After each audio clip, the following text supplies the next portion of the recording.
Welcome to another edition of Len's Burning Bush. I am Len Harvey. Before I bring on my guest for the week, I want to talk about what's really burning my bush.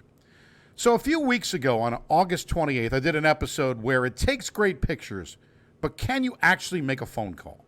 And I thought that was our only worries that I had when I was shopping for a new phone. At least I thought that was the case. You know, I know Apple had their big announcement this week where they introduced the new iPhone 13, the Apple Watch 7, all these other new features that would have. But I, of course, didn't want to wait because I'm tired of the waiting part. It's like Tom Petty once said, the great Tom Petty, the waiting is the hardest part. So I updated my own old version 8 phone and went with the 12 Pro, which, of course, to me, it's new to me, right? It's new enough at the time. And, of course, I'm cooking with gas now with the new 5G speed. And, you know, it actually was doing well with the battery much better. Phone calls were plausible. They seemed to be working better than the previous phone. But, you know, nothing like the old phones used to work. But, again, not too bad. So I actually thought that was my only worries until I saw a notice this week, which just drives me crazy. It said, "Do you own an iPhone?" And I answered, "Yes, I do." Well, update it right now. Apple has released an emergency software patch after researchers uncovered the good old-fashioned security flaw that would allow hackers to secretly install spyware on your Apple devices, even if you do nothing. I repeat, nothing. It used to be, don't click the link. Don't do that. Now you don't have to do anything. My goodness. The spyware apparently can then eavesdrop or steal data from your device. Now, all of Apple's operating systems, including those for iPads, Macs, and Apple Watches, are vulnerable. Of course, that wasn't part of the major announcement with Apple this week. But the University of Toronto's Citizens Lab said that the zero-click flaw allowed Pegasus spyware from Israeli hacker-for-hire firm. Yes, there is a hacker-for-hire firm, and it's called NSO Group, to infect the iPhone of a Saudi activist by sending an image file via iMessage. Now, of course, the activist asked to remain nameless, of course, or anonymous, I should say. Of course he did. But what is up with all these hackers anyway? I truly believe they all work for all of the major companies anyway, and they just try to see how vulnerable we really are. You know, why can't they just stop hacking people? Leave us alone already. Who has time for this nonsense? Get a job. But maybe this is the job they chose. And of course, with this job, they go ahead and take information from people, and then they want you to buy the new Norton antivirus and all this other nonsense that you wouldn't need before if it wasn't for the hackers in the first place who probably work for those companies that are trying to sell you the stuff. That's what I believe, but what do I know, right? Of course, I had to make sure all our family devices were updated. Maybe we need to go back to the old brick phones with no internet, or the old flip phones from Jitterbug might be a little bit better when it comes to that. With that being said, it's time to bring on my guest for the week. She is from Long Island, New York, known as Sue Solution, CBS Traffic, a mom of triplets plus one. For the second time she's appeared on the show. She was here last September, the 26th of 2020. It's good friend Susan Aller. Welcome to Len's Burning Bush. And Susan, you know, all I've got to say is that this phone stuff is getting out of control. Like, they're trying to steal everybody's data. I've got the 12 Pro or something, whatever. That's what I got. And it makes such great pictures because it only has 2 cameras, not 3 cameras. No, I got 3. I got the 3 cameras. I only have 2 cameras. I don't know. I bought it during the pandemic. I think I got screwed. Yeah, I got the 3, and it came with 128 gig and all this fancy crap and the stuff. And it's like I always say, can you even make a call? Hello? Can you hear me? Can you hear me now? It's like, no, you can't. You go into it's not any better. The phone calls are terrible. Because I always talk on speaker. Yeah. Are you like, well, yeah, I think that's like an age thing. Yeah. Hello? Can you hear me?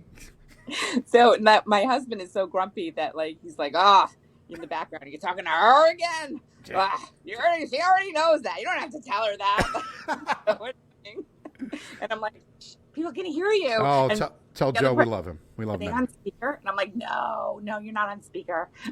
But every phone call I make is on speaker. I get it, but these hackers, are you with me on this? Because they all they probably work for like the company that's actually selling the hacking software, Yeah. right? Right? Yeah. Yes. Yeah. I just And cybersecurity is a big major in college campuses, but trust me, the FBI, the CIA, they're not taking anyone who goes to college. They're taking the hackers, the 16-year-old hackers who's already hacked into the system. That's who's working for the company. well, did you ever see the movie with Tom Hanks and Leonardo DiCaprio, Catch Me If You Can, right? Yeah. Yeah. And then at the end, Frank Abagnale, right? Is that Frank Abagnale? I think it was the one who is from New York, and he wound up with a check fraud. He was so good at it, he actually worked for the FBI because you want Right. it's like Better Call Saul. You want to have a criminal lawyer who will defend you, right? A lawyer who's a criminal. That's what you want. A lawyer who's a criminal, right? They're all They're all criminals. It's terrible. I tell you, the terrible. I don't understand it, but these phones, I'll tell you, it's $1,000. I know. It's ridiculous. For the phone, and they used to like do something where they gave you credit. Used to be able to go to my favorite store back in the day, Radio Shack. I miss Radio Shack. Wow. They used to buy the phone there. They gave you like $200 off the Right. phone, instant Exactly. credit, and then you didn't have to pay it out like you do now. Get an upgrade. No more upgrades. Yeah. You're always, and as soon as you finish paying it off, it doesn't work as well. So you need another one. The battery sucks after a while, and then you can't charge, and the whole thing. Now Apple, what they did, of course, they're very smart because what they do is they change cords or they wind up changing the actual block, which is what you plug into the wall, right? So that actual cube, I don't know if you call it a block, a cube, I don't know what it is. All I know is it's $20 for a new one. So right. And so I ordered my phone through the mail. It was during the pandemic. I ordered it through the mail, came, and I could not charge it because the old one didn't work. Yeah. And it worked, but it was like so slow. And I needed 50% battery, to upload my stuff from the old phone. I was so angry. So I had to go to the T-Mobile store just to like buy the freaking adapter. And I was like, you gotta be kidding me. I know. And this is what I get. The one thing I will tell you, it does work. So yes, I agree with you. So I bought the Cube when I bought the phone, and then Susan, of course, had bought her phone about a few days before, and she didn't buy the Cube. So she was like, "Oh, can you pick me up one too?" Like she couldn't have got it when she got her phone. But that's another. No, we go separately for these things. Because they didn't tell you. They didn't tell me I needed a Cube. I know. I needed a new phone. Yeah. It's like it's terrible. But they constantly. But what it will work with, I've got one of those Belkin devices on the nightstand where you can lean the phone against it; it'll charge, right? Yeah. Okay. Wireless charger. Yeah, there you go. You see, this is perfect. And then I do it with the watch. I could put the watch on it too. So it's got like that in the watch, and then it's got a separate USB plug. Now the USB plug is good for the other phones, not that one. But you can charge it up against the wireless. Doesn't need a separate thing. So I'm just using the Cube for when I go on business trips or when I go, I go travel. Right. So that's kind of what I'm doing. But they force you to buy new things. Nothing is included. It's like, it's like going to one of those fancy restaurants and you can't even get a salad as part of the meal. We all have them. It's crazy. But anyway, I hope they hack in and they get whatever they want because I don't even know what the hell they're looking for. Do they want the credit card info? I mean, nowadays though, it's not even a moneymaker because they'll steal your credit card, and I know about it within seconds. Right. Somebody's got my number. Like I didn't shop at Dick's Sporting Goods. Let's say I'll get a notification. Like Amex will call me immediately if something like that happens. So what are they really gaining? I mean, these people like with the gas stations, they're scanning your card and they're sitting out there with an actual scanner and they're doing it. But I guess there's a living to be made on some of this stuff, but within seconds they want your phone and they steal it. And the bad part about the new phones now, I don't know if you use this feature, but the thing that I use is the Apple Pay. I've got my Apple credit card is in there. Yeah, I have that. Yeah. I don't even know. So I don't know, but you can break into that. I guess now they have Face ID, which who the hell wants to look at my face? But I this is why we do radio, right? Recognize me. I always have to put in my passcode. Oh. It's like, try again. Ugh. Well, because Try again. Still me. I've had this conversation with Cooper and a few others. It's like I don't know how you guys every day you got to put all the makeup on and get the whole thing. It's like it's like Tom Papa, the comedian, once said. He's like, these women, they got in their purse, they got a whole sketch artist, and they're painting the same picture every day. Over and over and over again. It's too much. Yeah. Anyway, we'll move on from Apple and all these phones and the Face ID. I want to talk about Jeopardy for a second.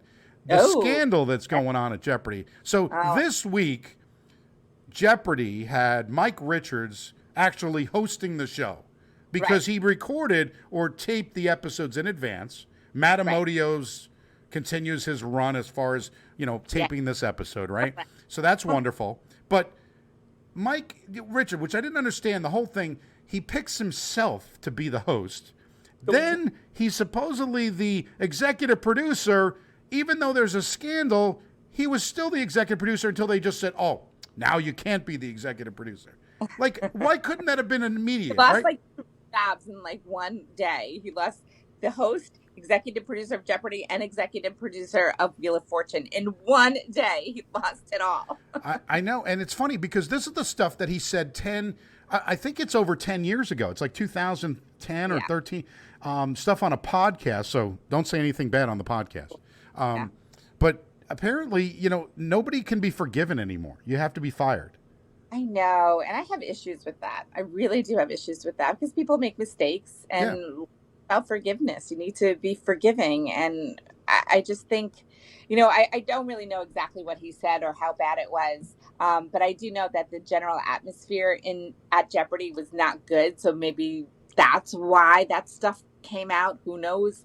But I think that people need a little bit more forgiving. This cancel culture. I mean, it's not possible. You can't sustain it because we've all done bad things. Oh, of course. Done things. We're all a Karen.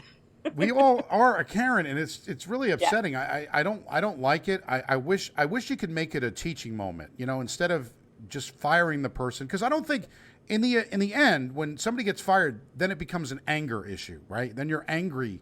Instead of if he would have kept his job, maybe got suspended, you can't be the host of Jeopardy, but you need to come out.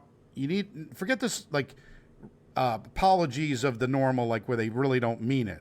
I want them to actually, if they did something against a certain group, then you need to fix that, right? If you said a bad word, I want you out there. You need to apologize. You need to do something. Give me something. That you've grown, because life is about growth. And when we dig up the dirt that's in the past, it's very hard to grow. And people. Yeah, I agree. And I think you need to learn. I mean, I think Matt Damon was getting some slack for something he said in the 70s. I mean, again. Wait, was he born in the 70s? I think it might have been late 70s or early 80s. Damon's got to be close to 50, isn't he? Yeah, but like in the 70s, he was like 10. But I'm just saying, but he said words. Yeah, we all said words in the 70s. But but I'm just saying, Bill Maher brought it up on his show. Stupid idiot. Like what could he have said? Well, back in the 70s. He used derogatory terms towards people of, Gotcha. Whatever. I think he was using against, anyway, I'm not going to get into it. But bottom line is you can't say anything. And thank goodness we didn't have these camera phones and all this stuff when we were growing up. Because oh my God, we would have been in trouble too. I mean, you can't do anything. I'd be in jail. What about you? Yeah, exactly. I'll never forget, I had to go for the global entry, and they had to ask you, have you ever been arrested? Well, technically yes, but I got my global entry though, so I'm okay. I can go on the plane and go anywhere in the I don't know what they do, but apparently Jeopardy, the game plan for replacing Alex is kind of unclear. They're going to use they have some celebrity hosts, and they were trying. I mean, Sony is determined to convince Mayim Bialik that she's not too busy for another gig. So wonderful. She's amazing. Yeah. She's just everything that she does. I think she'd be great at it. She would be, and I think they had people were out last week saying how buzzy was doing a great job, and he did well. I just think LeVar Burton. There's a bunch of others that could do it. Aaron Rodgers didn't have a good game on Sunday. Maybe he could come back and do it after he retires from football. Yeah. He will do it. But ones, and they also had a couple of like bad ones. I hated the news people. Yeah. Because every time the news people did it, it was like, wait, they're reading it like they read the news. It wasn't like there's a certain awe of how you read it, like how Alex Trebek read the questions. And when, Samantha Guthrie did it, it was just like, oh my God, this is like news. Like any news person who did it, I was just like, it's news. It's a question. It's not news. The only one that I liked in the news end of it, I liked Bill Whitaker. He was kind of like really just a nice, easy delivery. And I like Katie Couric. I don't particularly care for her normally, but I did like her. She was very personable. The interviews were wonderful with her.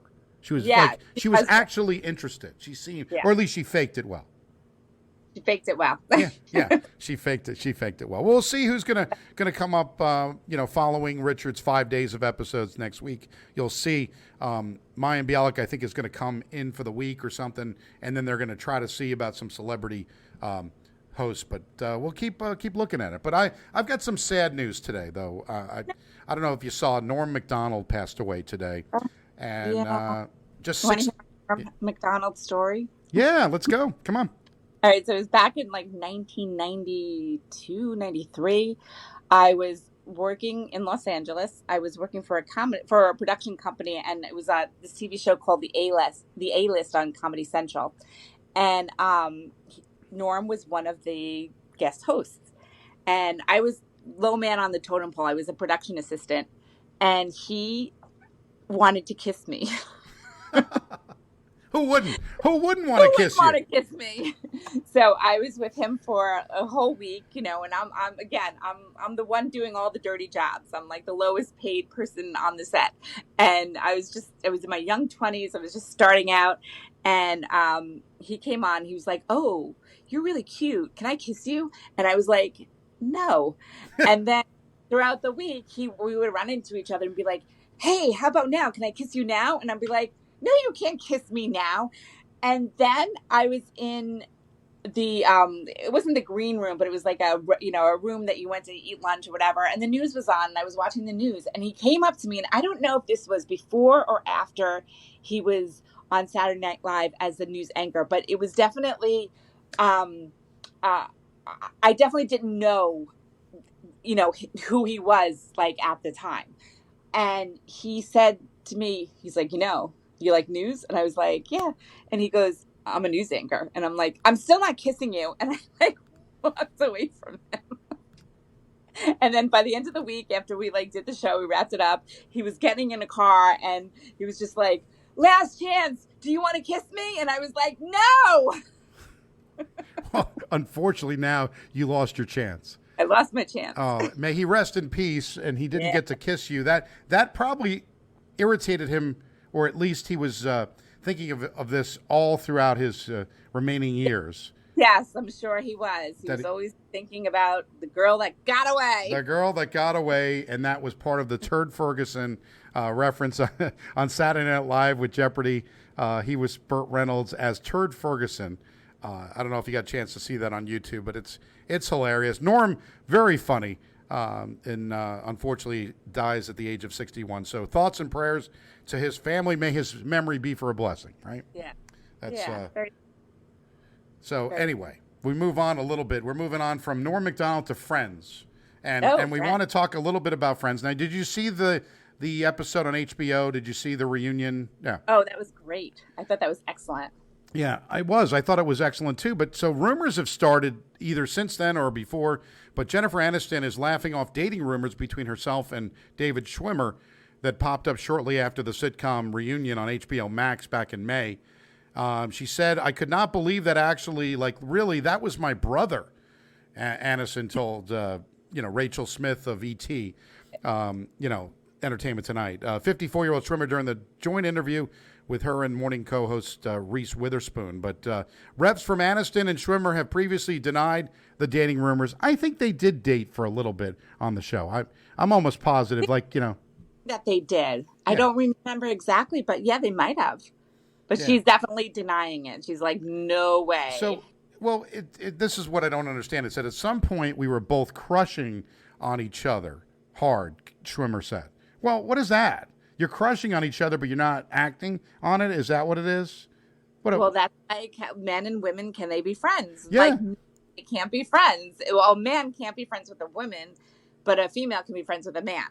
So he was probably friends with her, and she was like, whatever, you're my brother. And he was like, let's get it on.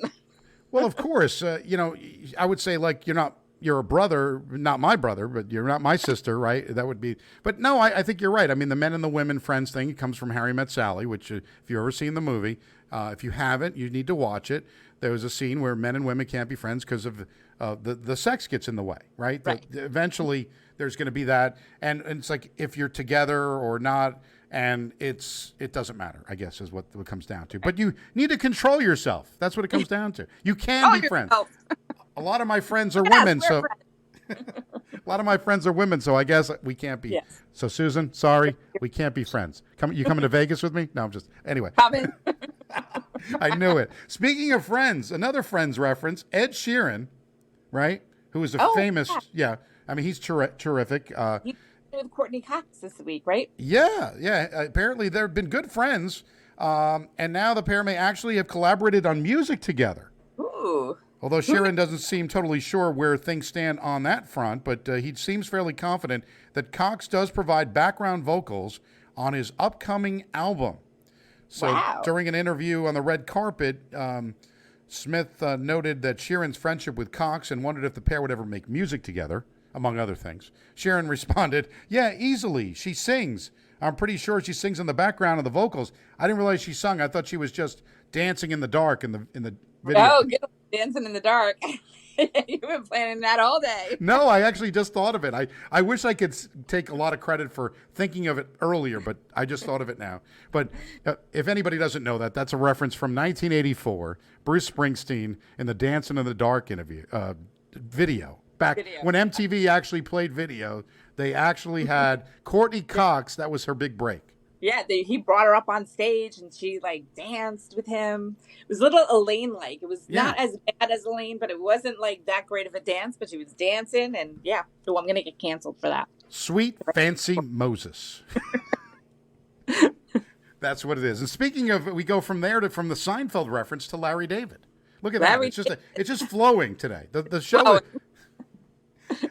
We're fluid. Yeah, fluid, exactly. Larry David apparently really knows how to curb his enthusiasm for fashion. And he was, so the 74-year-old showed no enthusiasm for the soundtrack being blasted at the STAUD, STAUD, Spring 2022 New York Fashion Week show this past weekend. So making a move that only Larry David can do. Apparently he put his fingers in his ears because he couldn't stand it anymore. So I don't know if this is going to be an episode of Curb Your Enthusiasm, but it said David sat in the front row, laid low in his seat, plugged his ears with his fingers, and luckily his legs were straight and he did not trip any of the models, as David's character did as he stretched courtside at the Laker game back in 2002 with Shaquille O'Neal. But this is the stuff that's like, this is Larry David. Like, the show Curb Your Enthusiasm is not that far off of what he really is. It really isn't, especially those early episodes. The sponge cake episode, that's my favorite.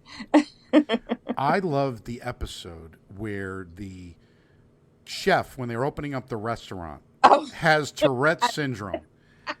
There is not a funnier restaurant. It's an open, like the kitchen is open to the public. That was good, and the I liked the Hasidic Jewish episode as well. But I like the muffin top one where he has a new secretary and she apparently lost a little bit of weight, but not enough weight, so she's wearing a midriff. And her stomach is hanging out, and then somehow they're on the top of the roof. And he falls off the roof, and he needs something to grab on, and he grabs onto the muffin top. It is. There is so much good from that show. Is so funny. I like to call that an R-rated version of Seinfeld. Yes. Oh yeah, definitely. But Seinfeld with curses. yeah, but you look back and you watch Seinfeld now, it's still brilliant. Like Oh, it's excellent. Yeah. it still is great. But Big salad. what's that? I missed that. Big salad. Yeah, you gotta have the big salad. Oh, it's just amazing. But you need to watch Curb Your Enthusiasm. I believe it's coming back again Okay. for another season. So it'll be there. Yeah. Now, movie going. I don't know. Have you been to the movies with this whole pandemic? No. Now, most people haven't. There's been like premieres on, all of these streaming services have premieres now, right? Right. So they might be heading back to normal after a year and a half, according to Disney, because they're the leader, I guess. They said all of its remaining films slated for release this year will open exclusively in the cinema. So during the pandemic, they used a lot of the streaming services to get their stuff on. Of course, Disney used their own, and I know Wonder Woman was on HBO Max, and some of the others have debuted. I know the Sopranos movie is going to be on HBO Max. I don't know if you're going to watch that. That's October the 1st, I believe. There's also the prequel to The Sopranos. Is that different than the movie, or No, that's the one I was talking about. The newer. That's really good. That's October the 1st, I believe it's coming out. But that's all good stuff. And of course, with the next month coming along, with October, is all the horror, like Halloween, and Jamie Lee Curtis is going to be in a new Halloween movie coming up. But apparently a company is asking a brave cinephile to watch 13, let's see if you can do this, Susan, 13 of the scariest movies ever made this Halloween in order to determine if a film's budget impacts its fear factor. Now, Finance Buzz, a financial independent website, is searching for someone to be a horror movie heart rate analysis. The gig is going to pay $1,300. It requires the analyst to wear a Fitbit to monitor their heart rate while watching 13 horror movies from blockbusters to indie projects. Ooh. So would you do it? 1,300 seems a little bit low. Yeah. If it's 1,300 a movie, I would do it, but 1,300 for 13 movies. So 100 a movie. Yeah, that ain't enough. Too bad, $100 a movie. I'm going to let my kids know about that. Yeah, I think that might be better for them. Now, one movie that I would not watch ever again. I don't care if it's on. I don't care. I will never watch it again. I've been traumatized as a child watching this. The Exorcist from 1973. It was on like HBO one time. I think I was about 12. I watched it with friends. We turned the lights off. And this movie is, to me, and again, it has to do with devil worshiping. A devil, the whole thing, devil, what do they call it? See, I can't even think of it. But Linda Blair was in it, and The Exorcist, and I can't watch that again. Never. So I'm not a fan of horror movies, but my children love to watch them. So we watched The Sixth Sense, which really wasn't a horror movie, but it haunted me for years. And I'm actually glad that I watched it a second time, because when you watch it a second time, it doesn't have that same effect. It's not like you're not so afraid of it. And the other one was Poltergeist. I remember being so afraid of Poltergeist, and it was almost like laughable. Yeah. Well, there's certain things that don't stand the test of time, right? Certain movies that you're like, oh, I was scared at this movie. But again, you're right. Seeing it the first time, like The Exorcist, the first time, when you see her with the pea soup and the turning her head around, and it's a scary movie. So anybody who hasn't seen The Exorcist, I would not recommend it. But if you go watch it, to do it. But The Exorcist is definitely the scariest movie that I've ever seen. But I don't know, 1,300 is not enough for me to wear a Fitbit and be bothered. I might write them a check to get them to go away. Get away from me. Get away from me. You bother me, kid. So I've been talking to Susan about this a little bit, and I wanted to get your take on this before we go. So Todd Rundgren is apparently being elected to the Rock and Roll Hall of Fame, right?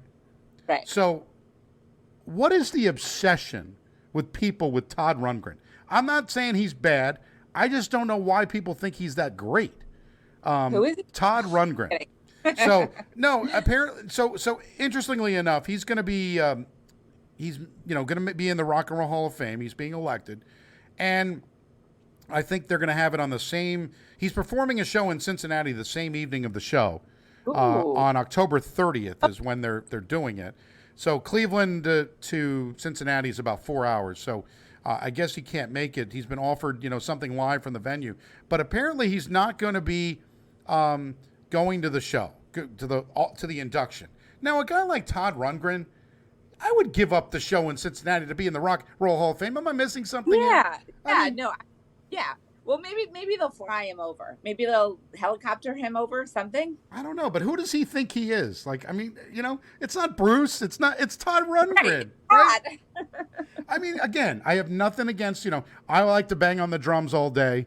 Z100 used to play that every 5 o'clock whistle. I don't want to work. I want to bang on the drums all day, right? That was Todd Rundgren. And then Hello, It's Me, right? Well, those are important songs. But they're important songs, but is he a Hall of Famer? I mean, I think we're reaching now. Yeah. And some people should be in the Hall of Fame that are not in the Hall of Fame, and that really irks me. Pat Benatar. Why is she not in the Hall of Fame? I don't get it. I think it's because she doesn't play an instrument. Because they did, Joan Jett got in with her band, and Joan Jett is in because of that, and she played the guitar. But Pat Benatar had probably 17 number one hits. Off the top of my head, I can't think of every one of them. But how is she not in the Rock and Roll Hall of Fame? She's one of the best female performers ever. She's running with the shadows of the night. Oh, look at you. Hell is for children, and you're just... Oh, this is why we are so good together. We should host a show. Normally, we should host a show. Yes. It's just crazy. But so what's going on? You're still doing traffic. We kind of just glossed over anything that you do. Yeah. You're back on for a second time, still doing Sioux Solution traffic. Let us know how we can consume your wonderful traffic reports. Yes. Well, you can listen to CBS FM. Hello, love, 101 weather in a word. No. Every morning I'm on.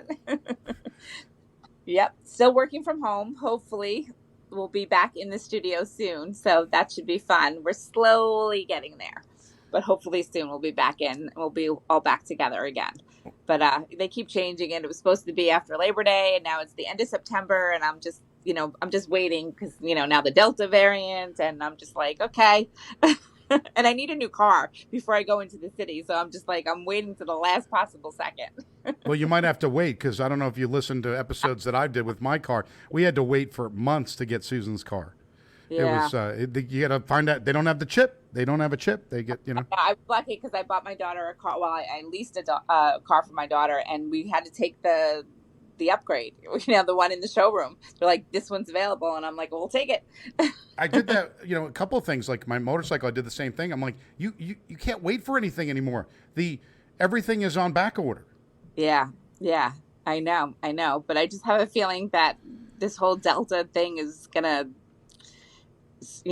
push the plans back just a little bit more, and we're actually not going to go in for another while. So I think I'll wait till as long as I can, and hopefully by then the chips will be back. Hey, always got to have the chips with salsa too. All right. Yes. Well, you can like Lens Burning Bush. I hope you do. Like Lens Burning Bush on Facebook at Lens Burning Bush. You can follow on Twitter at Lens Burning Bush as well, so do that. YouTube channel, I've got a Len Harvey YouTube channel where you get all the episodes from this year. So starting with the January episode all the way through. You can do it on YouTube. It's got the hashtag Lens Burning Bush, but search Len Harvey, and you can find, I think it's LennyL1015 is the subscription. So subscribe to the YouTube channel and do the like and the ding dong diddle, whatever the heck it is. I don't even know what, half the stuff I don't even know. We're on iTunes, Spotify, Google Play, if you're listening there, Podbean, iHeartRadio. You can ask Alexa to play Lens Burning Bush, but make sure you say Lens Burning Bush podcast, okay? Because I don't know what's going to come up if you do the other. Right. Yeah, say podcast. We're on Stitcher. Pandora even accepted me. So we're on that. People still keep listening. 76 episodes, and we say it in Yiddish, Kanahara, 76 episodes. Cannot believe that. But the good part is, I do it every week, regardless. So it's not like I get canceled. Like nobody. It's one of those shows where I don't have to worry about getting canceled. I'm canceling myself. I'm so bad. It's over. It's terrible. Over. Nothing. Oh, it's terrible. But Susan, you are a treasure. And tell Joe I said hello. I hope he's feeling better. And keep the fight. Aller strong, okay? Strong, baby. Aller strong. That's right. Well, thank you, Susan Aller. I'm Len Harvey, back with another episode of Len's Burning Bush next week. So long.